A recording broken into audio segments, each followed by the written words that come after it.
Now make sure if you copy what I do, that you've had experience and try to have people to help you. Make sure you got people to help you.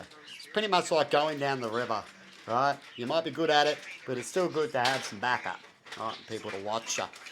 Right? Have you been beaten up a few times? I have. I actually been beaten up since I was young. Right up to my adulthood, I've gotten into fights, including with family. One just a few years ago. Full-on punch-ons, few dudes usually, Emma? Yeah, I'm used to people, a few people at once. Right? Used to people when I get people down that their mates come along. Used to get that in high school, got in primary school. Don't get it into as much fights as I used to back then. Right? But I'd say every few years there's always some dickhead. Hey Emma, I've always fought because of an issue that didn't need to be there.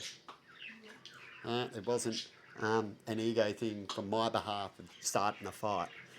These fights I'm talking about. In fact, I don't think I've ever started a fight with my own ego. Emma would know since she's known me, and that's been a while. Coming up to 20 years, she's known me since she was a kid, right?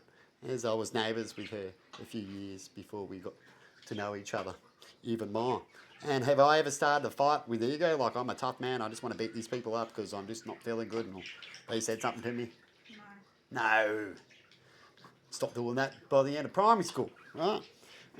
Just a couple of times I did in high school, relapsed a little bit. So I could say I stopped it in year 8, I think usually that time, when it comes to ego bullying, right? Mainly year 7, I barely did it in year 7, but I did it a little bit as a relapse.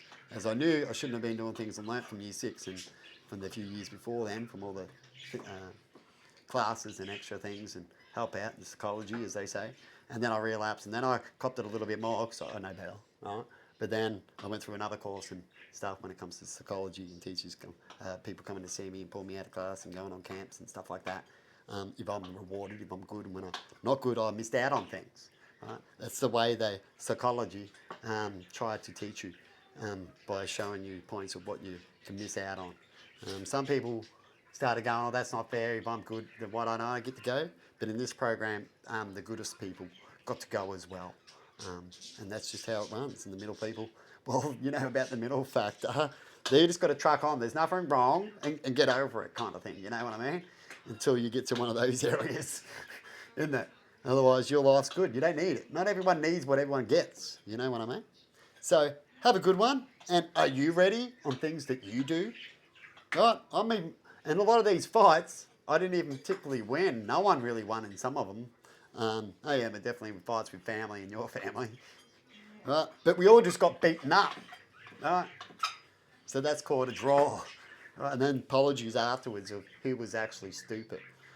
But have a good one and see you later.